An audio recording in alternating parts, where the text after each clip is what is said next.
ನ್ಯೂಸ್ಗೆ ಸ್ವಾಗತ. ನಾನು ನಿಮ್ಮ PH ನಾಯ್ಕೋಡಿ.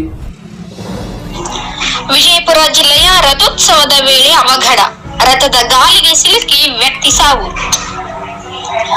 ದೇವರಹಿಪ್ಪರಗಿ ತಾಲೂಕಿನ ಬಿಬಿ ಇಂಗಳಗಿ ಗ್ರಾಮದಲ್ಲಿ ಘನ ಗುರುಸಿದ್ದೇಶ್ವರ ಜಾತ್ರೆಯನ್ನು ಏರ್ಪಡಿಸಲಾಗಿತ್ತು. ಈ ವೇಳೆ ರಥೋತ್ಸವದ ಗಾಲಿಗೆ ವ್ಯಕ್ತಿಯೋರ್ವ ಸಿಲುಕಿ ಸಾವನ್ನಪ್ಪಿದ ದುರ್ಘಟನೆ ನಡೆದಿದೆ.